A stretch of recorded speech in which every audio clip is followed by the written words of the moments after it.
नमस्कार किसान साथियों आज की वीडियो में हम बात करेंगे गेहूं की फसल में हमें डीएपी खाद का इस्तेमाल कब करना चाहिए और डालने का सही समय सही मात्रा क्या होनी चाहिए।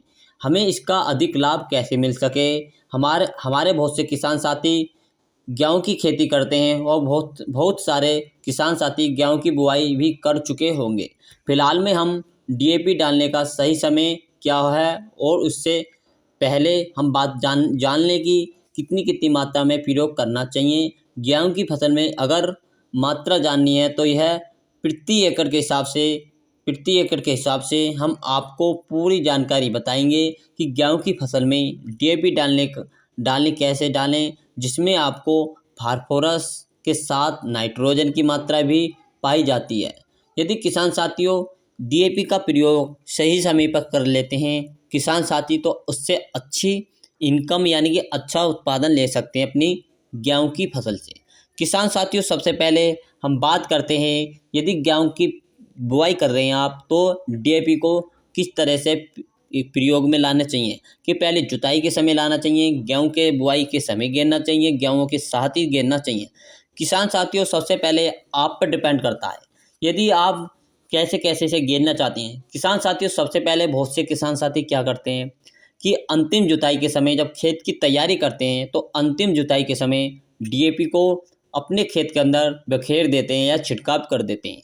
तो उससे जो अंतिम जुताई होती है उससे पूरे खेत में अच्छा करके जब ट्रल से बाहर निकालते हैं और उसे समतल कर लेते हैं पाटा लगाकर, तो उसे डीएपी का प्रयोग पहले बखेर देते हैं अंतिम जुताई पर। एक तरीका तो ये है किसान साथियों, आप अंतिम जुताई पर भी इसको बखेर सकते हैं।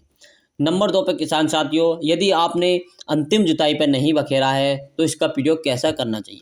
किसान साथियों तो इसमें आप बुआई के समय भी इसके प्रयोग कर सकते हैं, क्योंकि बुआई के समय जब गेहूं की बुआई करते हैं हम हो या आप, जब गेहूं की बुआई करते हैं तो उस समय भी हम गेहूं के साथ डीएपी का प्रयोग कर सकते हैं।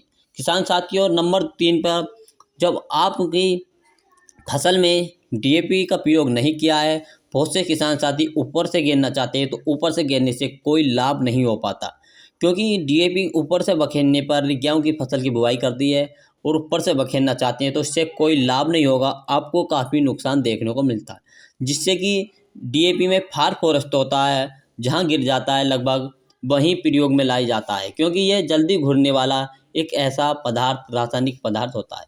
किसान साथी इसमें यदि आप अंतिम जुताई के समय गेर देते हैं तो सबसे बेस्ट तो ये रहता है कि आप अंतिम जुताई के समय डालें, क्योंकि इससे हमें अपनी जो खेत की तैयारी करते हैं उसमें अच्छी तरह से अपनी भूमि में मिट्टी में जुताई के समय मिल जाता है और उससे अच्छी भूमि की भुरभुरी बन जाती है और भुरभुरी बनने से अच्छा मिल जाता है, तो इससे बहुत ज़्यादा लाभ होता है। पौधे का अंकुरण जल्दी होने लगता है, जिससे कि फास्फोरस और नाइट्रोजन इसमें पाई जाती है। किसान साथियों यदि आप डीएपी का प्रयोग करना चाहते हैं तो सबसे पहले आप अंतिम जुताई के समय ही प्रयोग करें, या इसके साथ आपको डालना है तो गेहूं की बुआई करते समय सीड ड्रिल से कर रहे हैं तो आप इसकी बुआई के समय प्रयोग करें। किसान साथी इसकी जो मात्रा लेनी है 55 किलोग्राम प्रति एकड़ के हिसाब से इसकी मात्रा लेनी है। किसान साथियों आपकी जब आपने अगेती बुआई करी है तो अगेती बुआई के समय जैसे 25 अक्टूबर से लेकर 10 नवंबर तक आप बुआई करते हैं तो इस समय पौधे को अधिक उर्वरक की आवश्यकता होती है। तो आपको सबसे पहले अधिक उर्वरक यानी कि जो 55 किलोग्राम प्रति एकड़ को घेर रहे हैं तो आपको लगभग आपको घेरना है 10 किलो मात्रा और बढ़ा लीजिए, यानी कि 65 किलोग्राम प्रति एकड़ के हिसाब से भी घेर सकते हैं। यानी जो वेराइटी होती है अधिक उत्पादन देने वाली जो वेराइटी होती है उसमें अधिक उर्वरक की आवश्यकता होती है, क्योंकि जब अगेती बुआई करते हैं तो उसमें कुछ मात्रा की बढ़ा देनी चाहिए, क्योंकि इसकी मात्रा बढ़ा देते हैं तो उर्वरक की जल्दी अंकुरण तो हो जाता है, उसकी पैदावार भी अधिक होती है। तो इसलिए आपको अगेती बुआई करते समय अधिक प्रयोग करना चाहिए। किसान यानी कि साथियों 10 किलो ये मात्रा दोनों 10 से 12 किलो तरीके से मात्रा आप आप अपनी इसकी बढ़ा खेत के अंदर डीएपी का प्रयोग कर सकते हैं। आखिरी जुताई के समय भी कर सकते हैं और आप जब बुवाई कर रहे हैं तो आप बुवाई के समय भी डीएपी का प्रयोग कर सकते हैं। किसान साथी ये दोनों प्रयोग अच्छे लाए जाते हैं खेती यानी कि गेहूं की फसल के लिए, डीएपी के लिए। किसान साथियों यदि हमारी वीडियो अच्छी लगी तो वीडियो को लाइक एवं शेयर जरूर करें। किसान साथियों, हम आपको नई से नई वीडियो बनाते लाते रहते हैं। आपको किसी वेराइटी के बारे में और अंतिम जो खाद के बारे में हम आपके लिए वीडियो बनाते रहते हैं। किसान साथियों, यदि आपको और भी वीडियो चाहिए तो हमें कमेंट करके बता सकते हैं कि हमें किस चीज़ की वीडियो चाहिए, बना दीजिए, हम आपको उसी चीज़ की वीडियो बनाकर तैयार कर देंगे। किसान साथियों, मिलेंगे नेक्स्ट वीडियो के साथ।